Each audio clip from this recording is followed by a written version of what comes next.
Today's lesson will be Chapter 6, Problem 5B.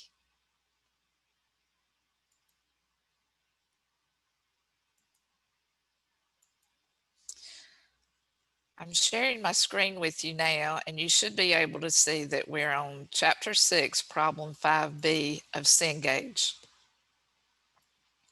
What we're going to be doing in this particular problem is we're going to be preparing a multiple step income statement, which is an income statement that is new to you in this chapter.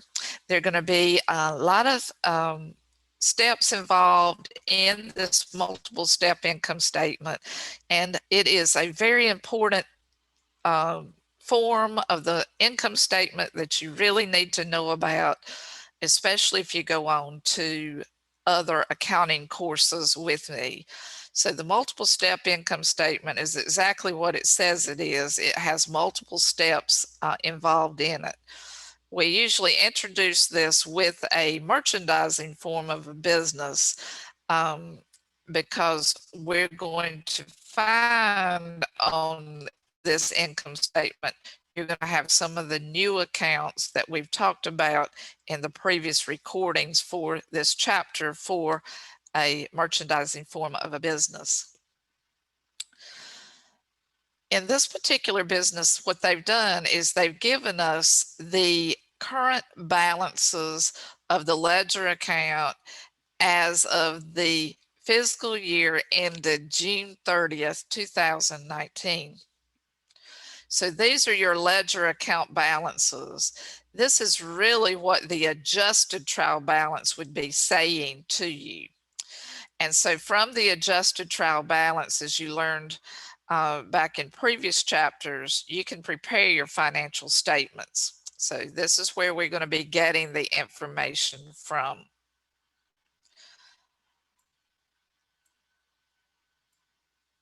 So the first thing is that you're going to be preparing the income statement. And so what you're going to be doing is you're going to be choosing from this list of accounts here what would go on the income statement.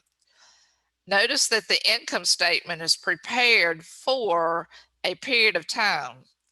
This company's period of time is for the year ended June 30th, 2019. So make sure when you're doing your homework problem that you read your instructions to see the time period that you would be doing. And so what you're going to do is choose from a list, or you can type this in as for the year ended June 30th, 2019. This is for a period of time that we prepare an income statement. That's no different from the other income statements that we've been preparing in this class. We always start with our major form of revenue on a multi-step income statement, which for a merchandising business will always be your sales.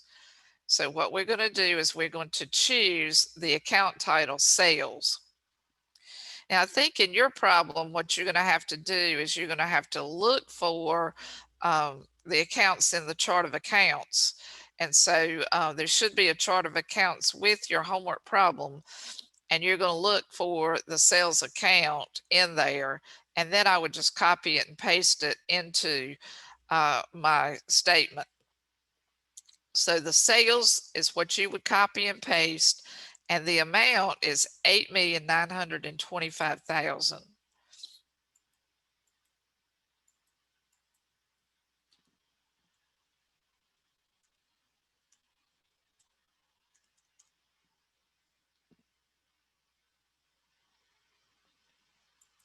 The next account that you're going to put in is the cost of merchandise sold.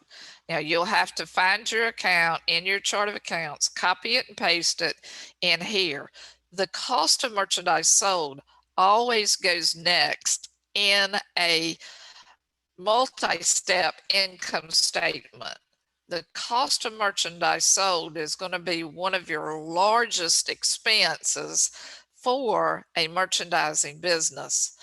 And so this is the new account that we learned in this chapter that we would record. It is what it says it is, the cost of the merchandise that we have bought. and that we have sold for this period of time. And so the amount of that we would copy in from whatever they've given us. The cost of merchandise sold is 5,620,000.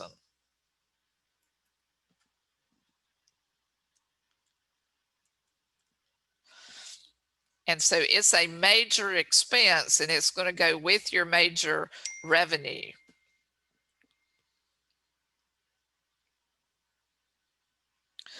The next title that we're going to put in here is a subtitle, and we call this the gross profit. Your gross profit is the profit before you deduct your operating expenses.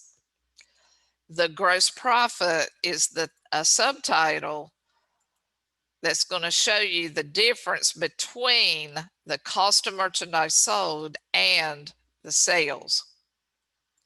So I'm going to bring out my calculator here, and I'm going to put in the sales amount of 8,925,000, and I'm going to deduct from that my 5,620,000.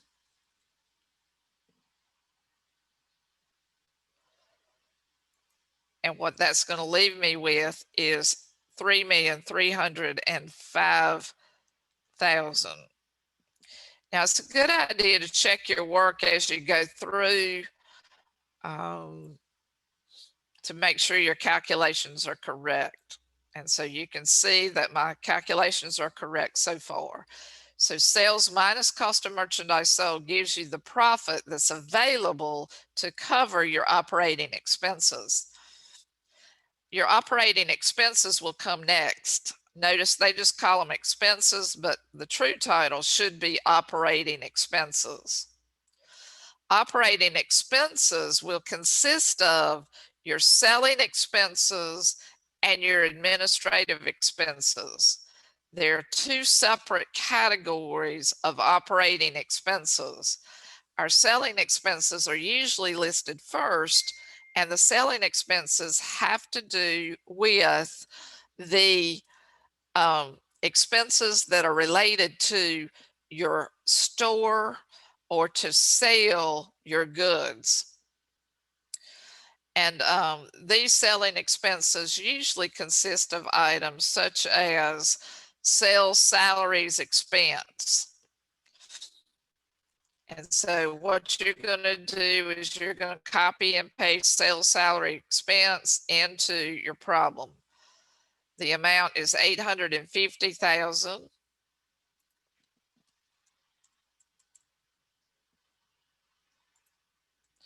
And then another type of selling expense will be advertising expense. Advertising expense has to do with the sales of the product. It's $420,000.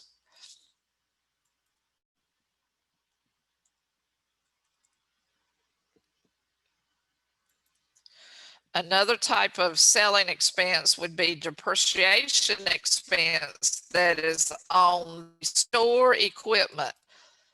Notice this has store equipment on it, so it would definitely be an expense that would be related to your store, which makes it a selling expense. Had this said depreciation expense on your office equipment, it would have been an administrative expense. So your depreciation expense on your store equipment is another example of selling expenses. And the amount is 33,000.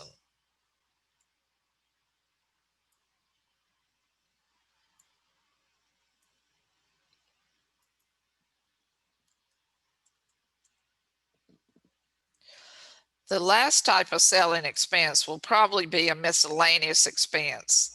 This is a catch-all category for any small type of expenses that you just didn't want to create a separate ledger account for.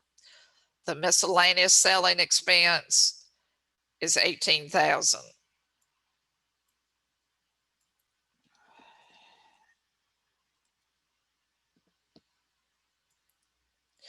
Then what you're going to do is you're going to total your selling expenses.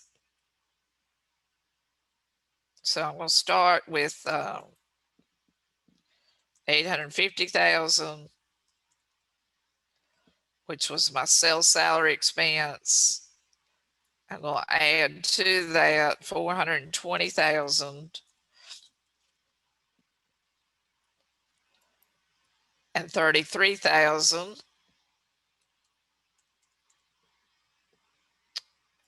and 18,000.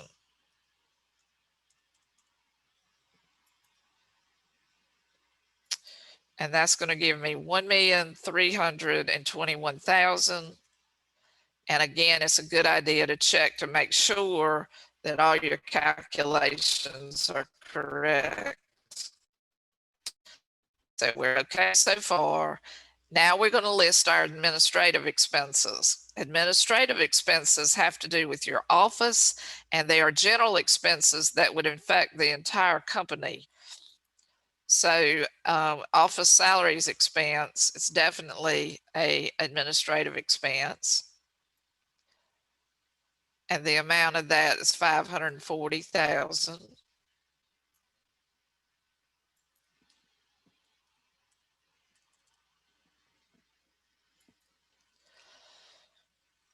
Your rent expense is a type of general expense that we're going to put for this category of 48,000.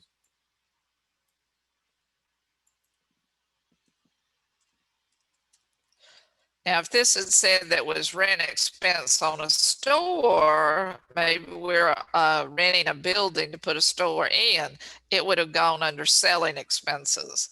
But since it did not state that it was store related, it's just a general expense, and we're going to put it with our administrative expenses. Insurance expense is kind of the same thing. We could have insurance expense that was related specifically to the store, but in this case, it didn't have that it was office related. It's just a general expense. So 24,000 is going to go in as an administrative expense. In some textbooks, they have this called administrative expenses and general expenses. This category is called that. The next thing that I would put down here is depreciation expense for office equipment. Notice it says office equipment out to the side, and it's 10,000. So all you're doing is copying and pasting in to this statement the accounts that should go there. Office supplies expense is also a administrative expense, 4,000.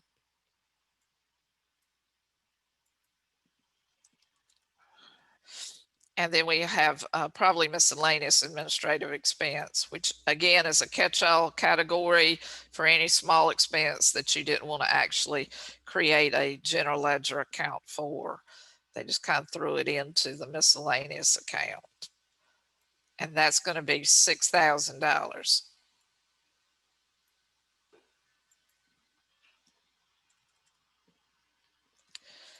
And then what we're going to do is we're going to total this. So 540,000 plus 48,000 plus 24,000 plus 10,000 plus 4,000 plus 6,000 is 632,000.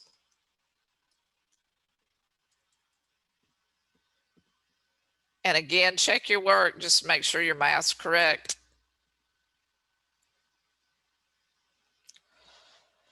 And then we're going to total our operating expenses, which would be the total of the administrative expenses plus the selling expenses.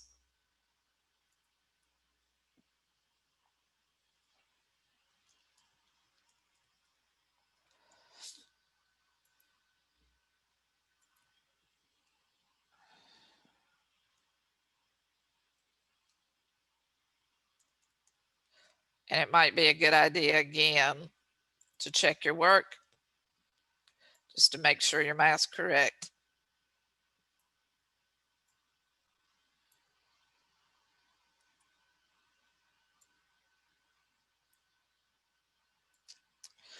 And the next thing we're going to do is we're going to find what we call income from operations or a loss from operations, depending on whether your total operating expenses are larger or smaller than your gross profit. In this case, the total operating expenses are smaller, so we're just going to deduct those and we'll end up with something that we call income from operations.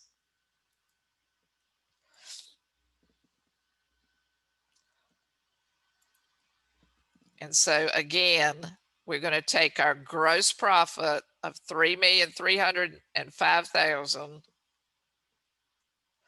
and we're going to subtract out our operating expenses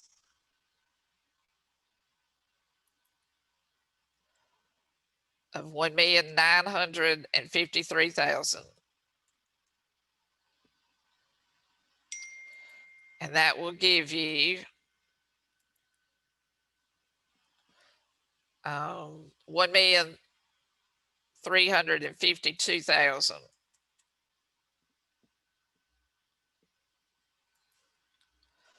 And again, check your work here just to make sure you're okay.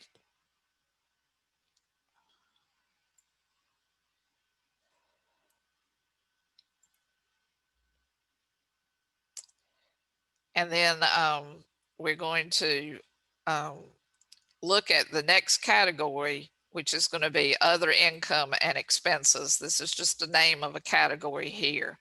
And what you put in other income and expenses are the revenue accounts or the expense accounts that you did not include with your operating expenses or are not a part of cost of merchandise sold. Other income and expenses are usually those items that are tied to something other than the operations of the business. And in this case, they gave us an interest expense, which is considered to be a financing expense. And so it's just kept separate. And so you want to put interest expense here. Because there was no other revenue, there was only interest expense. This interest expense amount is 12,000 and it will be deducted from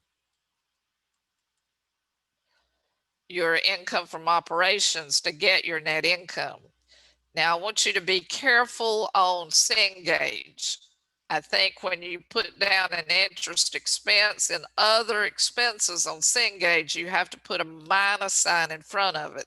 Please be sure to read carefully your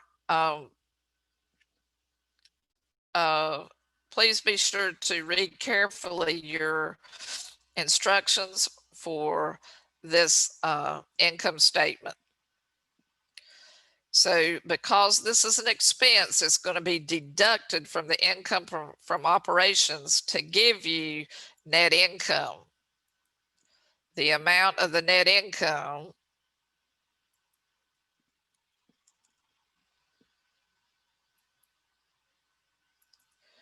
is $1,340,000.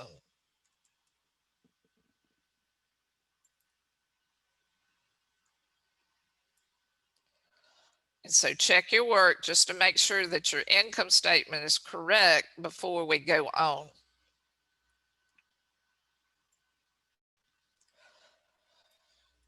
The next thing they want you to do is prepare a statement of owner's equity. The statement of owner's equity is no different from the owner's equity statement that you have prepared in previous chapters. This is a review for you. We'll always start with our beginning amount of our capital. And since this was for a year, end of June 30th, our beginning capital started on July the 1st.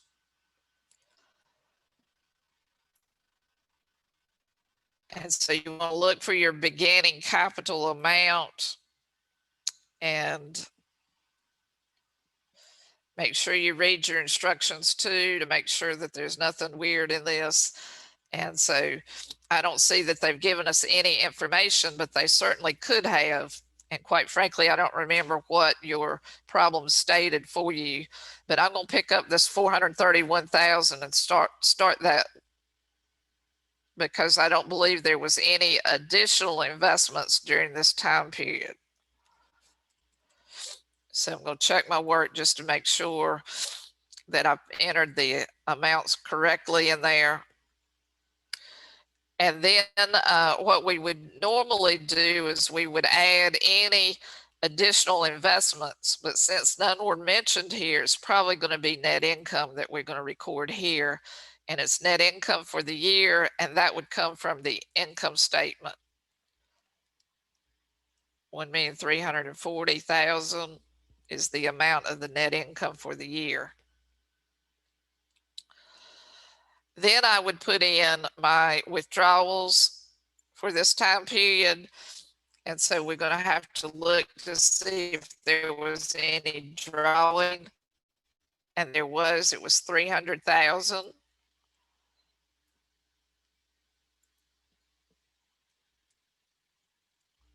And what this is going to tell us is that since our net income was more than our withdrawals, that we're going to have an increase in owner's equity. And that increase in owner's equity is the difference between these two right here. So 1,040,000 should go here. And check your work. Just make sure your math is correct. And then what we'll do is we'll add this 1,040,000 plus the 431,000 to get our total ending owner's equity for this time period. And the best thing that you can choose is this one here that's got the ending date on it. And you will add these two together. So 1,471,000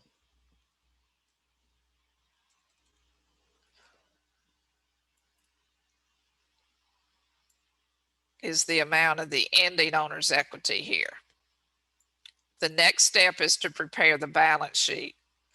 And the balance sheet is in what we call account form, which means the assets are on the left side and the liabilities are over on the right-hand side of the page. You could have prepared this in the form of report form, which just would mean that your assets and your liabilities and your owner's equity would be prepared straight down the page. Also, we have our assets broken down into current assets and property, plant, and equipment. And we have our liabilities broken down into current liabilities and long-term liabilities. That makes this a classified report form, a classified account form of a balance sheet. With your current assets, we're going to always begin with our cash. And so you'll copy the cash balance in, which was 92,000.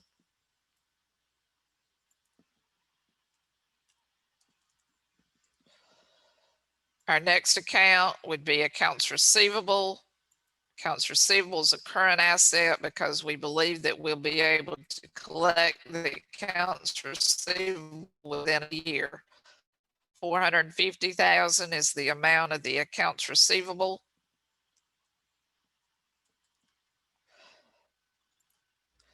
Then I would list my inventory account, which is merchandise inventory. Now, merchandise inventory is a current asset account. This was a new account that we would have listed for a merchandising business, or that you have learned for a merchandising business. Merchandise inventory is an asset account.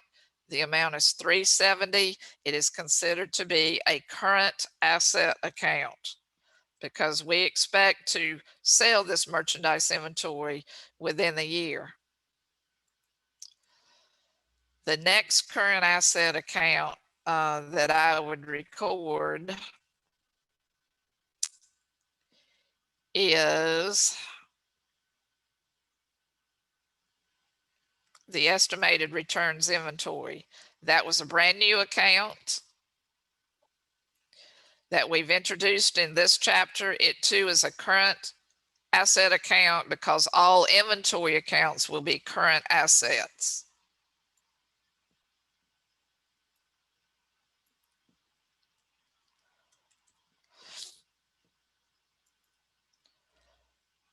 Our office supplies is a prepaid type of expense. All your prepaid expenses are assets. So 10,000.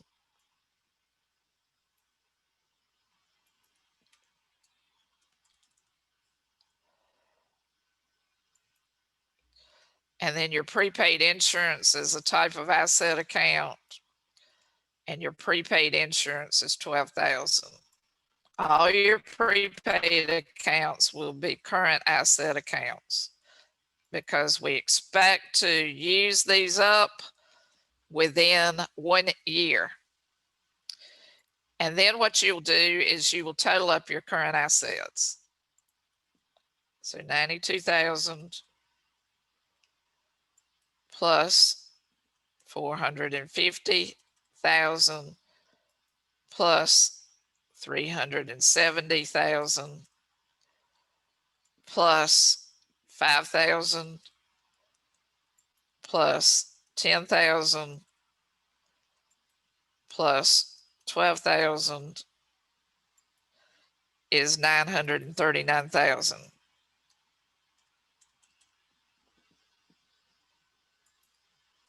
And again, it's a good idea to check your work to make sure your math is correct.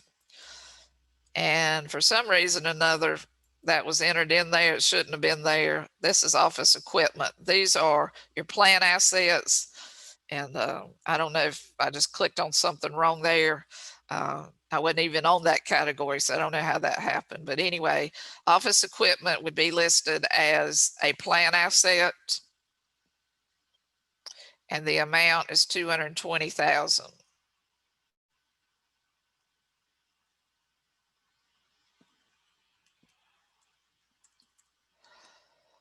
Right underneath the office equipment is going to come your accumulated depreciation on your office equipment.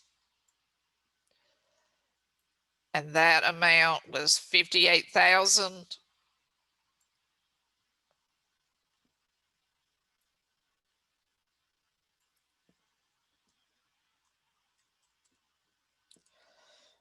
And then the difference between these two is what we call the book value of our asset account. So office equipment cost was 220,000. We're going to subtract from it the accumulated depreciation because it is a contra asset account and it's going to offset our office equipment account. It's a good idea to check your work. Just make sure your math is correct. And then the next type of property, plant, and equipment account that I would put down would be your store equipment. And you're going to write in the cost of that store equipment, which is 650,000.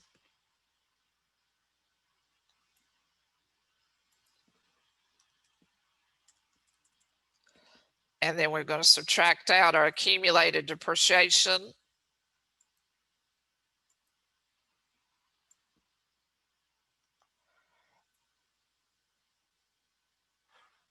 For the store equipment is 87,500.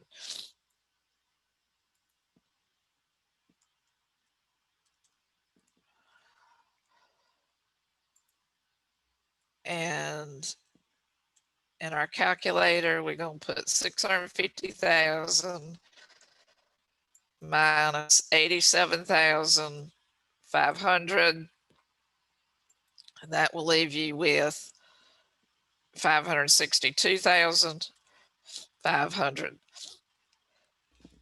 Excuse me. Oh, it's allergy season, definitely. All right, and check your work. And then we're going to add our two book values together to get the total plan assets.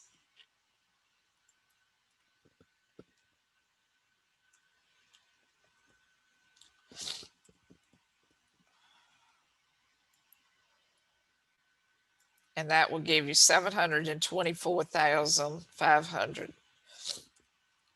And again, I would check my work just to make sure my math was correct. And then we're going to total the property, plant, and equipment with the total current assets. Add these two together to get your total assets.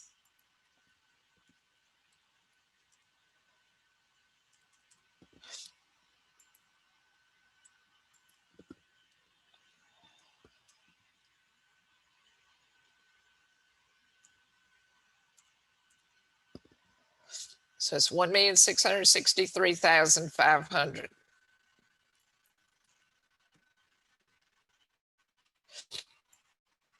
And then we're going to put in our current liabilities. Our current liabilities, we're going to be starting with liabilities that we can pay off within 1 year, which will be our accounts payable of 38,500.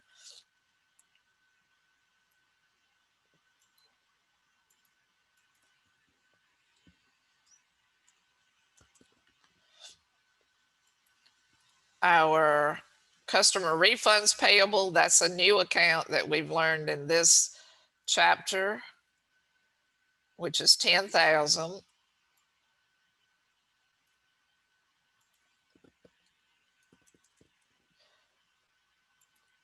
Our salaries payable, which is a current liability of 4,000.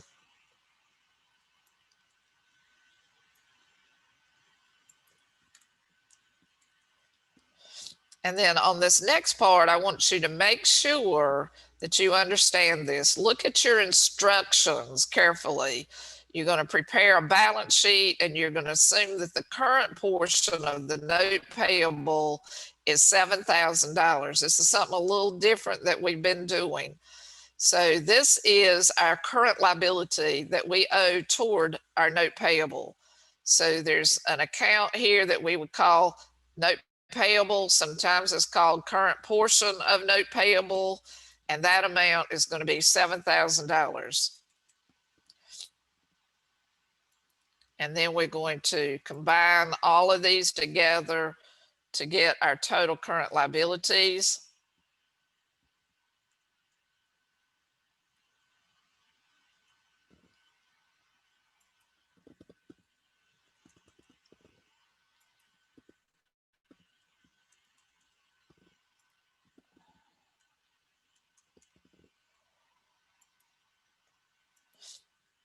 And it's a good idea to check your math.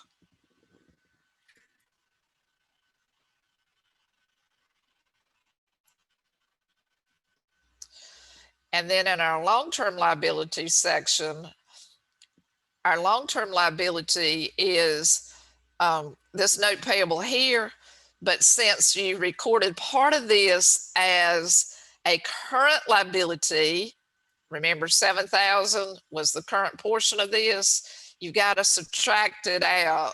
That's the one weird thing that they have you doing in this balance sheet. So 140,000, you're going to subtract out the 7,000 that was the current portion that was given, and that will leave you with 133,000. Sorry about that, class. Having trouble with my mouse. 133,000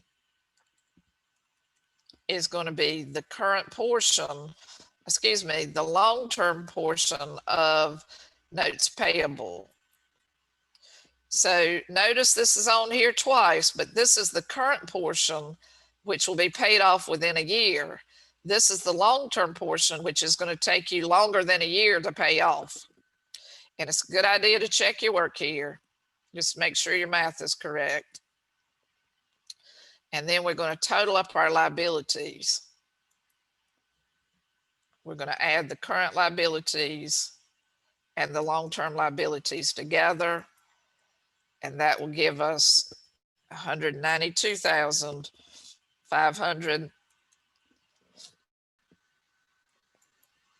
And I would check my work just to make sure my math was correct. The last thing we're going to put in is our ending owner's equity. That came from our statement of owner's equity. Remember, you got to pull it off of this statement of owner's equity here. The amount was 1,471,000.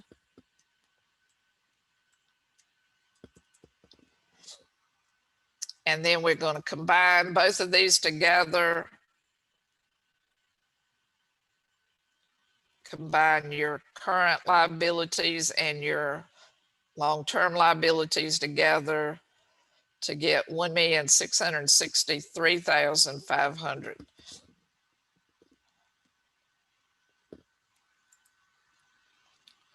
And you check your work here. And which type of income statement shows intermediate balances? This is the multi-step income statement. And that's it.